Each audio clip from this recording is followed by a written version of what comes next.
ethics of native speaker norms? That's a question for TEFLologists. Is it better to focus on form or to focus on forms? That's a question for TEFLologists. If you use a textbook, is your classroom authentic, or should your approach be more learner-centric, from feedback to learner autonomy? We'll discuss it all on TEFLology. Hi, I'm Matthew. I'm Rob. And I'm Matt. And welcome back to the TEFLology Podcast, a podcast all about teaching English as a foreign language and related matters, presented by three self-certified TEFLologists.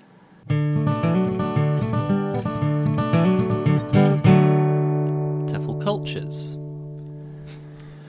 Okay, so for this episode's TEFL Culture, I'd like to talk about an idea that I've been developing. A couple of episodes ago, in the news section, I talked about the British Association of Applied Linguistics conference, which I attended. And at that conference, I gave a poster presentation called Exploring Ideology in ELT, a Frame Analysis Approach. So this is something that I started working on as part of my PhD. I've got a short paper based on this, which is coming out in language teaching sometime next year, and a book which is in various stages of disarray at the moment. But I want to talk about the very basic idea. Okay. So, ideology in ELT. There are various different topics related to ideology in ELT research. So, native speakerism, varieties and standards of English, the exporting of educational technology, like Western educational technology, communicative technology around the world. These are all topics that are discussed within the realm of ideology. Ideology has an influence on all of these. So this topic is about how researchers can start to approach and explore ideology in research settings. Right? So what does ideology mean to you? Do you have an idea, a conception of ideology? How would you define it? Like a set of beliefs, I guess, that are maybe influenced by external factors. And maybe the application of those beliefs? Okay. A discourse, maybe, I'm not sure. it's a discourse, I think. Well, there's a very complicated relationship between ideology and discourse. But I think you could establish an ideology through a discourse. Okay. I think we're touching on some topics that I'm going to mention. Okay. So basically, ideology is a very difficult thing to define. Different researchers, different writers have different ideas of what constitutes ideology. But I'm talking here about critical conceptions of ideology. Critical conceptions of ideology say that ideologies are created and serve to maintain the interests of some kind of ruling class, right? So this is a kind of a Gramscian conception of ideology. And because of that, ideologies are kind of hidden in the margins of life. So that like a lot of the common sense assumptions that we have about the world are actually ideological in nature. The ideology is the common sense. Okay. That's Gramsci's idea of hegemony, basically. Okay. So when you say they're hidden, are they hidden intentionally as a way to maintain the power structures there? Or is it just that's inherent in how these things happen? Yeah, so again, there are different points of view on that. Yeah. I'm not going to take a position on that here, but I think, some people would say it's intentional. Some people would say that, these things kind of just develop over time. What would an example be? If you can point to a concrete example. So an example in ELT, I think, would be native speakerism, right? Okay. So it's common sense to a lot of people that your native speaker is the best teacher of a language. But as we've discussed on this podcast before, there are lots of reasons to think that that's maybe not true. But the fact that it is seen as common sense makes it very difficult to kind of get beyond that. Okay. The idea here is that it's an ideology, which means that it's been intentionally created. It's been... Yeah, again, so there are different points of view on that. Right. Whether it... Or is it just something that seems like common sense, because it seems like common sense, but actually isn't true? Yeah, so a critical conception of ideology, generally it would imply that it's been intentionally created or it's been disseminated by ruling classes. So if you think about native speakerism, we can talk about Phillipson and the native speaker fallacy and the monolingual fallacy, the idea that native speakers and the English only is the best way to learn a language. That, he would say that was intentionally sort of spread throughout the profession by organizations from, that are prominent in ELT. I see. But some people would disagree with that. Yep. Okay. Anyway, Yep. so considering ideology is kind of hidden, it makes it very difficult for researchers to investigate, especially if the researchers themselves are enveloped within those ideologies. They live in that society. Yep. So how can researchers recognize ideology? That's the question that I was thinking about. And this is my attempt to try and present a tool for researchers to use. So generally, researchers have tried to use some form of critical discourse analysis. I'm talking about something which is more applicable to critical ethnography. So it's based on ethnographic research. And what I'm trying to do is apply frame analysis to the study of ideology. So frame analysis it comes from the work of Irving Goffman, the sociologist, in his 1974 book Frame Analysis. Have you come across Goffman's work before? No.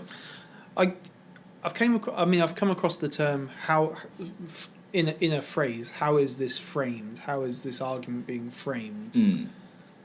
Is it a similar thing? Yes, yeah. So Goffman talks a lot about the dramatological, I think that's how you say it.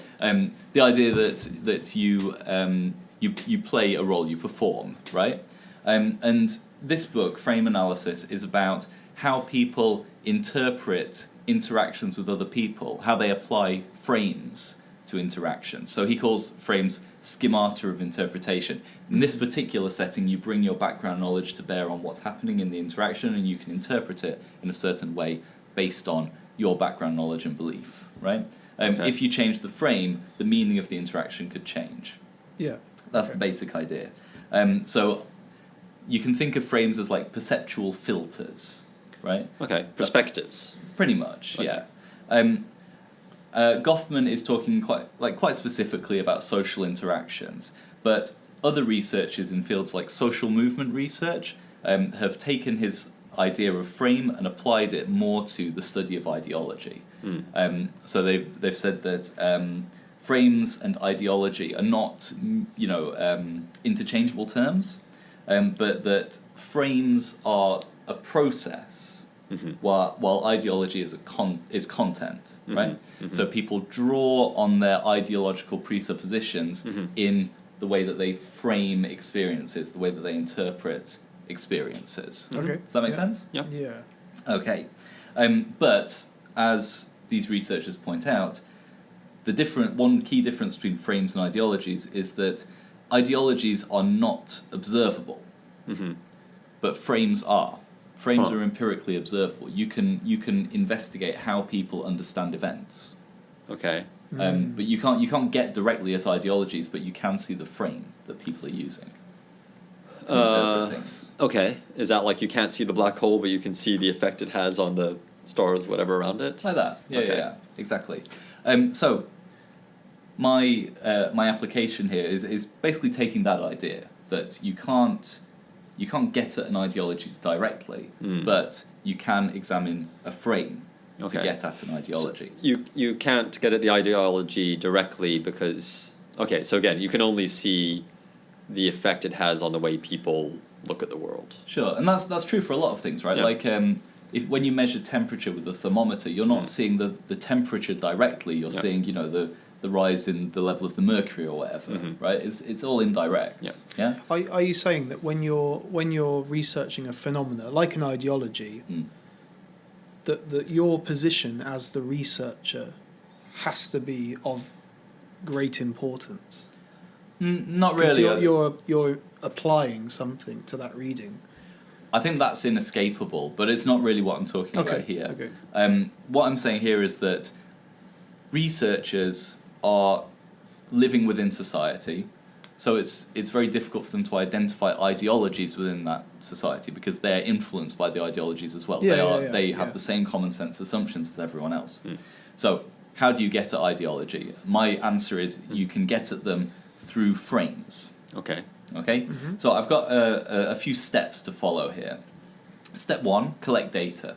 So as I said, I see this as being part of critical ethnography. So researchers will collect, interview data, observations, and documents, and so on, ethnographic data. Okay, so you collect data first. Next, you identify the frame, and what I mean by that is you look at how participants are interpreting given situations, right? So you can look at interview data, and you can see how do they describe a situation? How are they interpreting that situation? Right? Okay, but that interpretation itself is the frame. Yes. So what you can then do, this is a separate thing, but you can reconstruct the frame, which is where you you look forwards and you take that data and you try to reconstruct the frame that they're using in its entirety. So you name it and you say they're using this frame. And you could potentially apply it to other things. Exactly, yes. But in this example, in this kind of basic example, identifying the frame just means seeing how people are interpreting given situations. Okay. So, but is it the interpretation itself that you're looking at, or is it? Okay, maybe you're getting onto this. So it's presumably then it's what has created that interpretation. Right, and that's the next step. Yeah. So you've got the interpretation. You've got that frame. Next, you break the frame down into discourses. So you look at what they're saying at a more detailed level, and you try to pick out particular discourses that are constructing that interpretation. Right? So, discourses about certain people or about certain cultures or whatever, right? That you can break it down into different discourses. Okay? That makes sense? But you could do step 1 and step 3 without step 2. Since most people do, don't they? Yeah, well, I mean, step 2, that just means identifying a particular scenario that people are interpreting in a particular way. Right, okay. And then you break it down. I mean, you could just start with looking for discourses, but in this case, starting with the frame, looking at a particular event, how are they interpreting that event, and then breaking it into discourses. Okay. Next, you trace the discourses back. So this is where you start to try and get at the ideological roots. So you look at the discourses that you've separated the frame into, and then you try to see what direction they point in. So this means looking for resonance with previous experience, with previous theory, with previous literature, and also looking for salience, right? So if you have one discourse which points in a particular ideological direction, that might not mean a lot on its own, especially if there's 5 discourses and they're all pointing in different directions. But if you have 5 discourses and 4 of them are all pointing in the same direction, then that can increase your confidence that you're heading towards that ideology, that ideology is informing the frame. Does that make sense? Yep. Yeah. Yep. And so that's the final stage. You trace these discourses back and you identify the ideology, right? So you start with the frame, you break the frame down into discourses, you look where the discourses are pointing, and you identify the ideological route which informs the frame. So you start with the frame and you get to the ideology. That's the basic idea. And I think you could do this with ideology in ELT. So something like native speakerism, or the way people talk about cultures, intercultural communication. I think there are lots of applications of this. I've, of course, investigated native speakerism, but I think that using this kind of technique, I think it might be possible to apply to lots of different areas of ELT research. Okay. Could you give an example of an artifact of some data that's been collected, and how you would go through this process? Yeah. So this is the example in the upcoming little paper that I've got. So this is taken from an interview with a teacher in Japan, an American teacher. So this is an edited little section because I didn't have much space. But he's trying to explain why Japanese students struggle in communicative classes.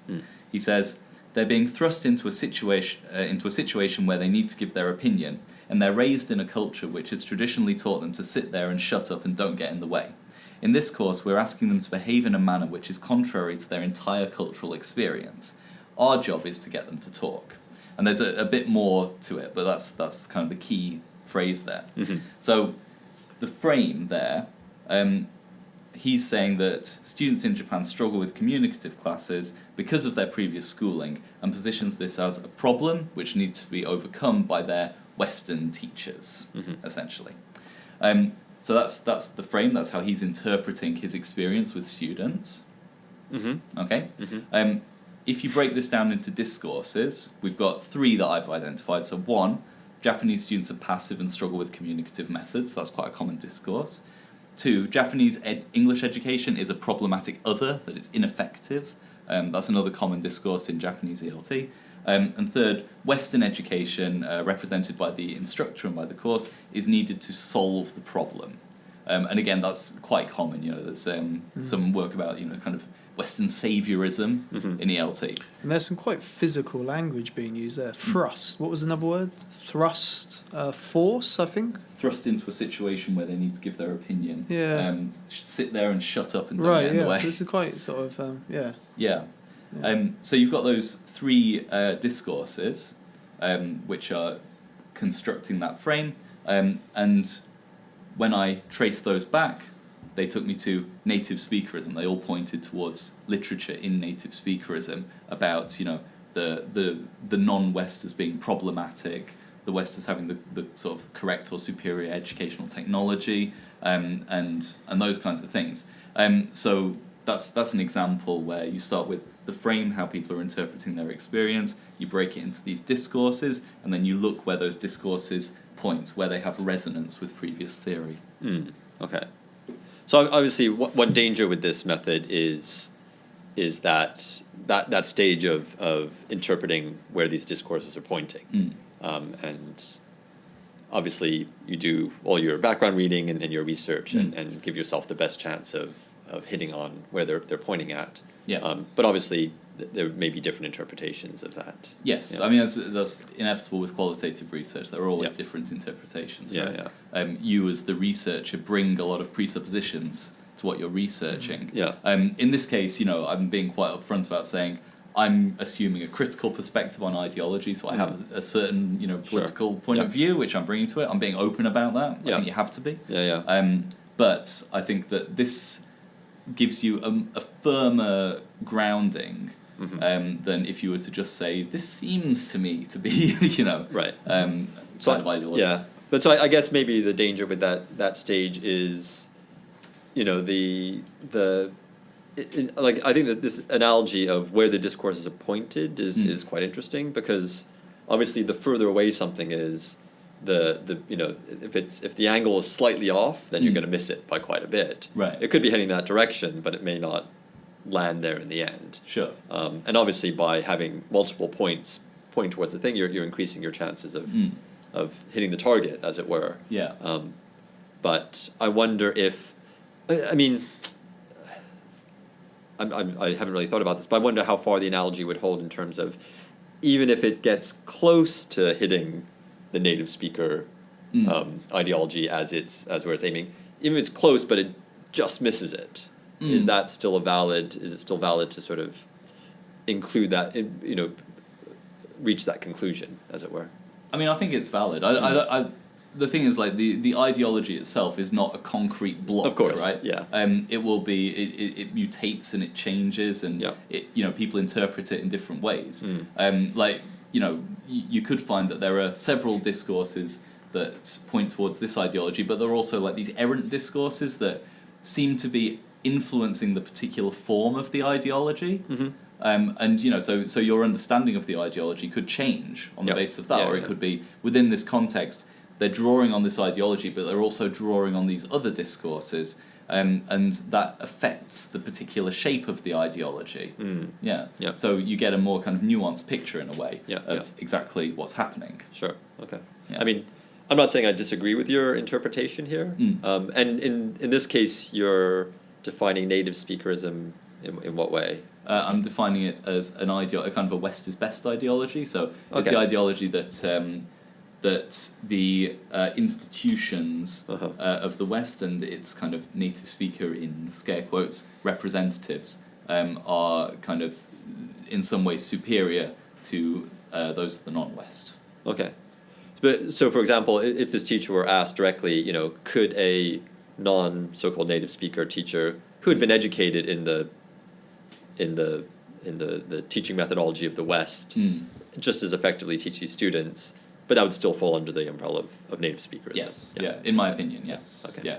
I think, this is a different topic, how people define native speakerism. I think that it's entirely possible for native speakerism to happen when there are no native speakers present. Yeah.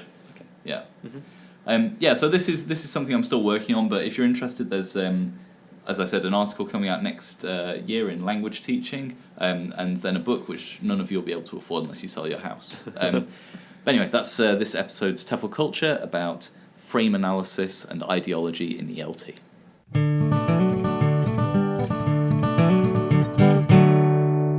TEFL Pioneers. Okay, so for this week's TEFL Pioneer, or Pioneers, I should say, is Brian Abbs and Ingrid Freebairn. Freebairn? How do you spell it? Bairn. Bairn? Freebairn. Freebairn. Okay. Firstly, question for both of you. What are your understandings of the notional functional syllabus? What does that mean to you?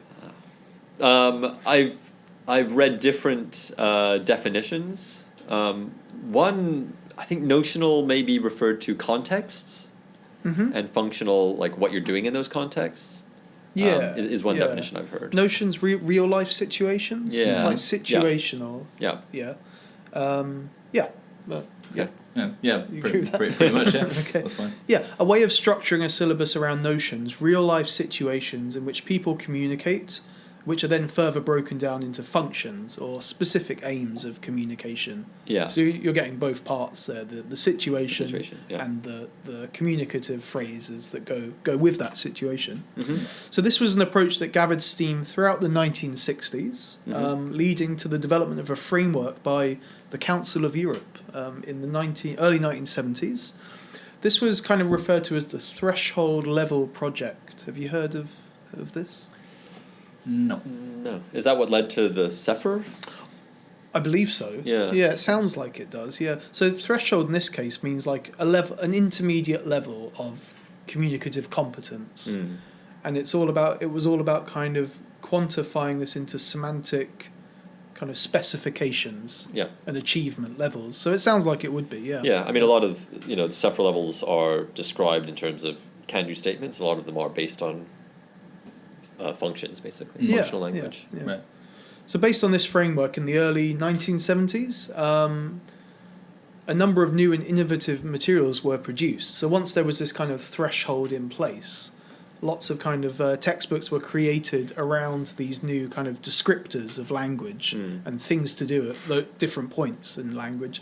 And one of those books was by a pair of writers called Brian Abbs and Ingrid Freebairn. We're sticking with Freebairn. Okay. Yeah, I won't say that. Okay, so and today I'm going to talk about their contribution. Okay. So before we begin, so Brian Abbs and Ingrid Freebairn were, and I still believe, I think they're both still alive today. They're ELT coursebook authors. They always work together, and they've been considered by some as two of the most significant writers in the last 60 years. So the big shout. And actually they won a joint Elton Lifetime Achievement Award in 2011. And I think in 2011 that was the first of its kind given out. And since then we've had the likes of Henry Widdowson, former interviewee. So David Crystal is another recipient of that award. So they're in a esteemed company. So I'll talk a little bit about the people first, but I'll focus more on their book or their book series. Okay, so the people. So Ingrid Freebairn got her MA in linguistics and language teaching from Reading University in the 1970s, which I believe at the time was quite an important place for linguistics. Yeah. And I think there was someone there called David Wilkins, who was one of the main proponents of the notional syllabus. I think we've got his book on a shelf here somewhere. I think he was there. I'm not sure, could be wrong, but he was working around that same time. And Brian Abbs studied applied linguistics and English literature at both Leicester Uni and the University of Edinburgh. Okay. Edinburgh, of course. Yeah. Famous applied linguistics. Applied linguistics, yeah.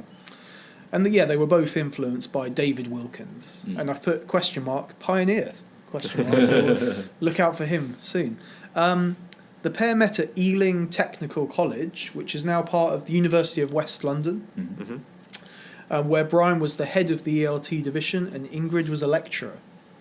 This sounds like it's going to lead on to a romantic story, but as far as I know, it doesn't. But, it could do. So what influenced their work at the time? So working in a language school. Well, he was they were both in the ELT division. So they were influenced by the multicultural population at the time. A lot of South Asian immigrants, perhaps Indian immigrants, not so affluent, and that was the majority of their students. I imagine at that time Ealing was a very affordable place to live. Yeah, it's not anymore, is it? No, not at all. But they worked in factories and workshops, and the pair kind of identified the English needs of these students. They had very specific purposes. Their livelihood depended on their language and doing things with their language. So they kind of addressed this very early on and saw this as a common concern early on. And this kind of led to the development of their textbook series, which I'm going to talk about today.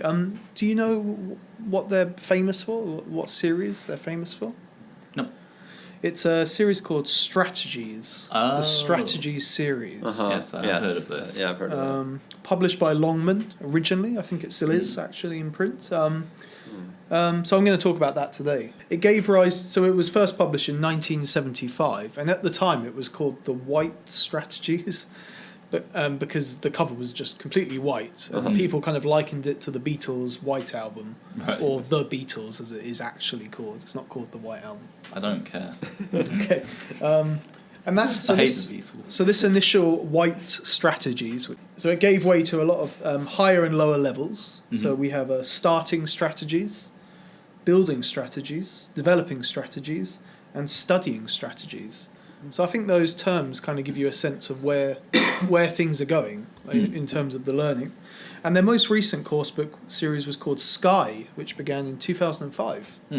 So I'll talk a little bit about the series itself. So the series was grounded in realistically presented contexts of language use, and the focus was placed on language functions. And I guess we can all say that we're kind of big fans of the use of language functions. We've presented workshops on it and things like that. And I very much appreciate this approach, and it's pretty much still in use today. Yeah, and it ties in well to a communicative approach. Yeah, definitely, yeah.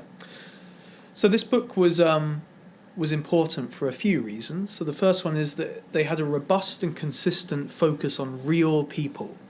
And this is interesting. We'll talk about this later. And real language for real purposes. What's real language? What are real people? What's a real purpose? Well, we'll jump. Yeah. Well, if you look at most textbooks, especially at the time, but even now, it's full of maybe not real people, and language that is technically real, but it would rarely be used in the real world. Right. I think there's a Bill Bryson thing where he says that there was an advert on TV that said, featuring real people, and when the company was contacted and said, who are these real people, they said, well, they're actors, so in that sense, they're not real people. Realish people, yeah. But we'll get to that. Because that is a point of criticism about this book, actually. Their methodology was committed to the importance of the third P, production. They put production over anything. And this stage was supported in the books through particular role play suggestions. So there was a lot of role play emphasis. And finally, it had a very strong visual media sense. And they, especially Brian, felt that to be really important, having style and formatting. And this was before kind of the ELT industry really kind of took off and became more of an industry rather than something that two authors would produce together. Right. But so this kind of led the way in that sense. So the strategy series was the first ELT coursebook series to deliberately push away from portraying women as subservient in favour of offering strong, positive role models and presenting a view of society in which women make strong contributions. So in terms of their characterisation, this was fairly progressive, I guess, at the time. People have often said that things have kind of gone the other way in more recent textbooks in the 90s and the early 2000s. This kind of focus on the character-based textbook has kind of been overlooked a bit. I think so. These two were very into having characters, a character-based approach as well. And I haven't seen many textbooks recently. I don't really use that many textbooks, to be honest, that have a strong characterization. Can you think of any? Yeah, I mean, usually when they have, Jason and Amy or whatever having a conversation about something, that there's no sense of who they are as people. It's there as a vehicle for the target language. There was a book, I can't remember the name, but there was a book where they had a sort of running story. I think the end of each chapter would have like a little comic strip, and there was a characters, and you would sort of follow their journey. Sounds quite good. Yeah. Now, around the same time in West London, there were a lot of protests going on in the early 1970s, and they kind of captured this in the book as well. So they were some of the first authors to step away from an issue-free textbook, basically. The whole idea of parsnips and making it a very kind of, what's the term, a passive kind of textbook. Yeah. And they did include some issues as well, but they were kind of relatively kind of softer political issues, such as saving endangered species and protecting the environment, which actually now is not a soft issue at all. No. But it's an issue that everybody can kind of unite not everyone, but most sane people can unite behind. Don't alienate half our listeners. The madmen. Yeah. So they were one of the first to really kind of pioneer this kind of approach to textbooks. Now, earlier you talked about like real people. And this is kind of a bit of a problematic kind of area of their book. So both authors stress the importance of situating their characters very specifically, giving them a local habitation and name, as one of the authors said. And they kind of found that as being really important to the way that the language was presented, linking it to a particular character in a particular place. Right.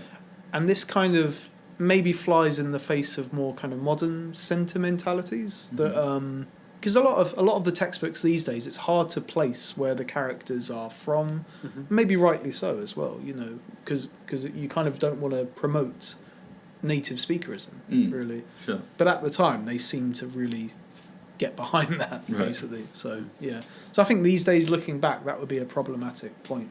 So in terms of like a notional functional syllabus, there were obviously lots of other textbooks at the time. In fact, there were dozens of other textbooks, but this was the one that kind of led the way in terms of the way that new ideas were kind of put into textbooks, the characterization, the style, the style of the whole textbook kind of thing. And it kind of came at a time before big kind of companies were doing this kind of thing. So yeah, so that's today's TEFL pioneers, Brian Abbs and Ingrid Freebairn.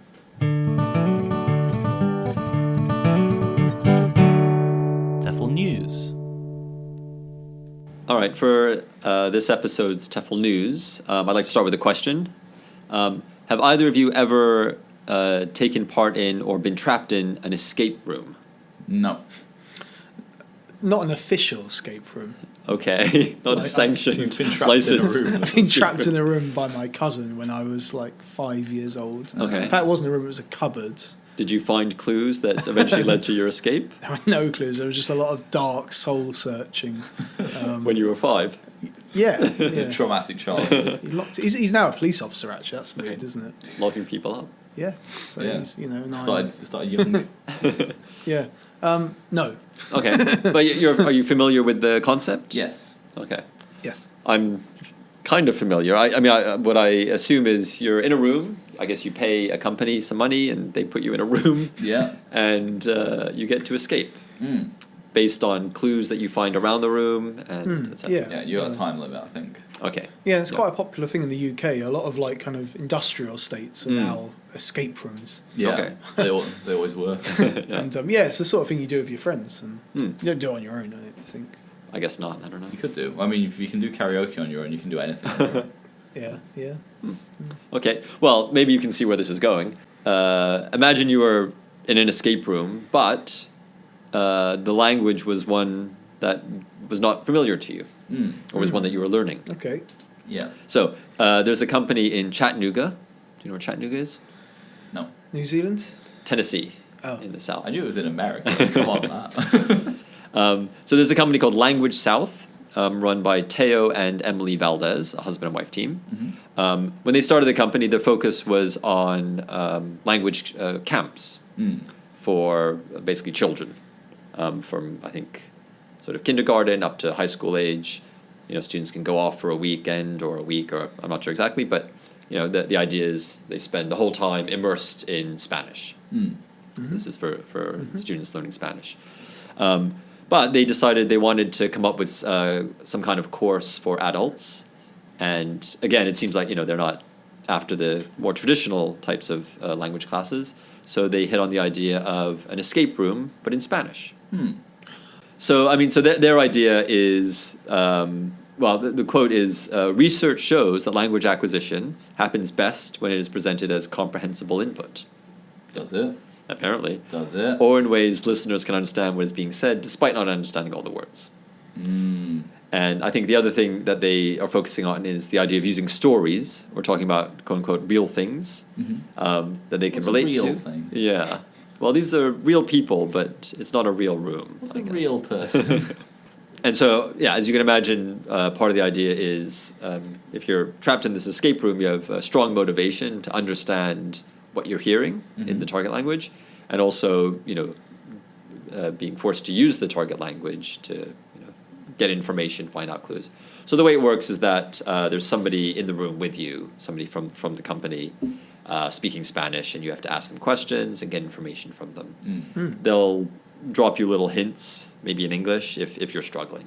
Yep. Right.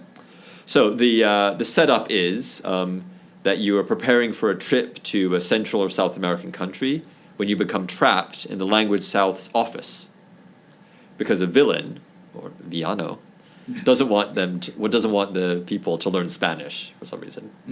Right. So the bad guy in this situation is strongly against you learning Spanish, and so it's stopped you from traveling to South America. Is it Donald Trump? Maybe, I don't know. That might be the big reveal. We might be spoiling it for people. Right. Yeah. Okay. So, well, first of all, what do you think of this idea? Would you want to try something like this in a language that you're learning, in Japanese, for example? It might be fun. I'm not sure I'd go along with the pressure of it. Okay. Yeah. But on the other hand, I think most people are not like me, so I think most people would enjoy that. Yeah, I mean, they talk a few times in the article I read about being aware of, you know, people's limitations and people getting anxious because their limitations with the language might stop them being able to do what they want to do. So as I said, you know, they have people from the company there, and I think there's a lot of scaffolding, a lot of help if you need it. Right. It's interesting because the idea of pressure is, I think, quite good for language learning, having a bit of pressure and, you know, having a extrinsic motivation. But it's hard to cultivate that in a classroom. Because I was going to say you could make an escape room in your classroom. Yeah. But it's not a real escape room. No, I don't think you can really prevent them from leaving. Yeah, I think, I mean, I've never done an escape room in English. I'm sure it's fun. I imagine doing one in a foreign language. I'm sure you know, pick up some new vocabulary, some good practice. Yeah, I wonder if it'd be a bit like one of those tasks that you do with these students where they get so focused on doing the task that the language becomes secondary, you know, like do you know what I mean? Like they're picking up on the hints. Yeah. And they're you know, working around the language to get to the goal. I guess they would have to structure it carefully so that, the hints you would have to get from speaking to somebody in Spanish or reading something in Spanish, I guess. Yeah. So this is a language learning company, right? Yes. Okay. Yeah. So it's not just an incidental. They're focused on kind of scaffolding and making sure. Yeah. Right, So I think that they're language learning experts, and they run these language camps for children, and this is the sort of version of what they're doing for adults. Could you do it as pair work? So you've got one person trying to escape the room, and the other person in like a booth watching them through a camera and giving them instructions to help them escape. Like, The crystal maze. Yeah, that was exactly what I was thinking. Yeah, the crystal yeah. maze. Language crystal maze. Yeah. Okay. Apparently they're planning some other ideas. One is painting with a twist. I'm not sure what that is. The twist is in the ice lobby. And the other is paint and sip. I imagine that means painting and getting drunk at the same time, but I'm not sure. I mean, we can all do that. Yeah. Apart from the painting part. Yes, in a foreign language. Yeah. I can get drunk in a foreign language. Okay, great. I'm sure we've talked about that as well. So the idea here is doing real things in a target language, Yes. but there's some kind of real life pressure or goal. As real as an escape room gets, I guess. Yeah. I mean, I was thinking it's maybe not dissimilar to. I remember a few years ago there was a language school in London that won an Elton, Innovation Award, basically for getting the students out of the classroom, for taking them around different sites or places in London and giving them little tasks to do. Yeah. So I think I don't know. This might be something that gets developed, or the future direction for language schools or language courses to take to have more. It's a kind of a task, I guess, as identified in task-based learning, that sort of task. But getting students out in the so-called real world and having them use the language with real stakes and real motivation. Yeah. So that's this episode's TEFL News, the Spanish escape room.